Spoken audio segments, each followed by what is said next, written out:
7 feet 4 inches, the wingspan of a condor, the footwork of a guard, the shot-making range of a sharpshooter.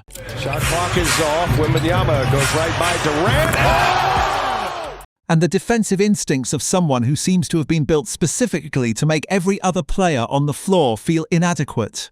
Victor Wembanyama is not just a tall basketball player, he is something the sport has genuinely never produced before. And what he is doing to the NBA right now, in just his second season, is going to shock you. Not because of one number, not because of one highlight, but because of what happens when you put every single thing he does together and realize a 20-year-old is already rewriting the rules of what a basketball player is supposed to look like.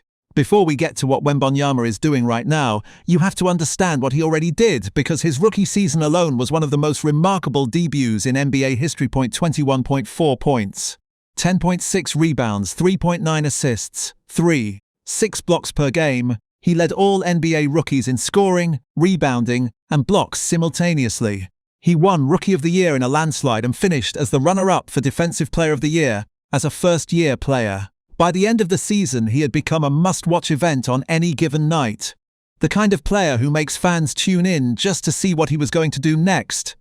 But the numbers go deeper than the basic stat line. By the end of his rookie campaign, Wembanyama became the first player in NBA history to record over 4,500 points, 250 blocks, and 103 pointers in a single season, all in the same year.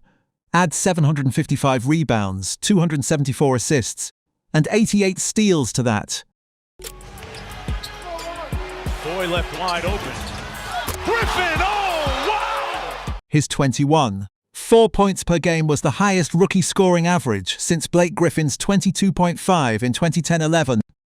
His rebounding trailed only Griffin's mark from that same season.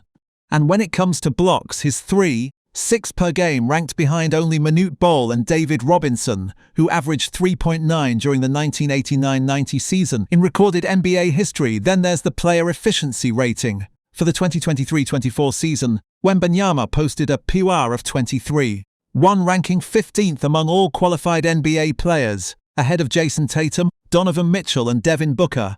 Among all-time rookies, it was the third highest ever recorded, sitting behind only David Robinson's 26.3 and Michael Jordan's 25.8. That puts him ahead of Shaquille O'Neal, Kareem Abdul-Jabbar and Karl Anthony Towns at the same stage of their careers. He passed the eye test just as convincingly. The traditional big man dominance, dunking opponents into submission, using his length to make centers look helpless in the paint, was exactly what you expected. What nobody fully expected was everything else.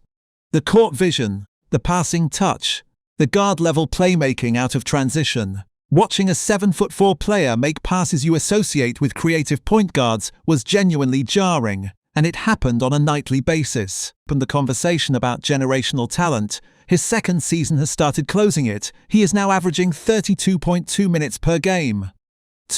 5 more than his rookie year.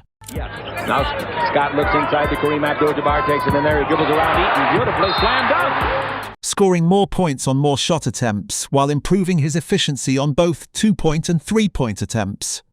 Per 100 possessions, he is 6 points better offensively this season while maintaining the same spectacular defensive rating. He won the very first Kia Defensive Player of the Month award the NBA introduced this season. Nobody else was seriously considered.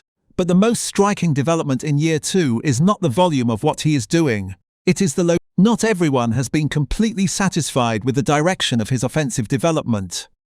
The criticism exists, and it is worth acknowledging. Why does a 7'4" player take so many perimeter shots instead of establishing himself as a dominant low-post scorer? The answer is straightforward. At this stage of his career, Wembanyama is not yet an elite low-post scorer in the traditional sense. He does not have the physical strength to overpower most NBA bigs in direct contact situations. This season he is averaging just under 1 point per possession on post-up attempts, slightly below league average as a post scorer. But here is what the criticism misses. His efficiency at the rim, when he gets there by attacking from the outside in rather than working from the post, has jumped from the 55th percentile among bigs last season to the 92nd percentile this year. He is finishing 74% of his attempts at the rim now, compared to 70% as a rookie. He is not a post scorer yet, but he is becoming an elite attacking scorer, and the three-point shooting is the weapon that makes everything else possible. And when he does operate in the post, his value is not primarily as a scorer. His passing out of post situations ranks in the 77th Side Wemby just caught it in midair. percentile league-wide, well above average. He uses his length and vision to find shooters cutting to open spaces, to trigger actions his teammates are not expecting, and to create advantages the defense cannot account for, because no defender has ever had to prepare for a player exactly like him. His game against Portland in his second season is one of the clearest illustrations of everything he offers in a single box score. 0.28 points on 42% shooting, 10 for 10 from the free throw line. 7 assists, 7 rebounds, 2 blocks. Look at any one of those numbers in isolation and none of them scream generational. The NBA's top 6 scorers average more points per game. 7 rebounds and 2 blocks are well below his career highs.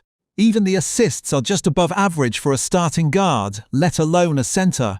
But look at how he accumulated those numbers. Playmaking from the high post, running the floor and catching alley-oops in transition, hitting pull-up threes early in the shot clock, setting screens and then slipping to the rim, making behind-the-back passes for hockey assists, crossing up defenders off the dribble and drawing fouls, delivering precision lob passes to teammates cutting backdoor. He affected the game in a dozen different ways in a single night, and he did it at age 20. Still not old enough in most countries to have a drink after the win. That is the thing about Wembanyama that resists easy summarization. Any single statistic you pull out undersells him, because his value is in the combination, the way everything he does compounds against defenses that have no template for how to guard someone like him. He is 7'4" with guard Spinning it, Draymond. Barnes slips through. skills, three-point range, shot blocking that alters the game on every possession, vision that belongs to a point guard, and the physical tools to keep improving in every area. And he is doing all of this in his second NBA season. Whether Wembanyama can become the best player in the world is not a future conversation. It is happening right now. The numbers are there. The eye test confirms it. And what he is doing to the NBA, the way defenses have to completely rethink their approach, the way the game itself bends around what he is capable of, is something the sport has not encountered before. He is 20 years old. He is getting better. And the teams that have to face him for the next 15 years already know there is no clean answer for what he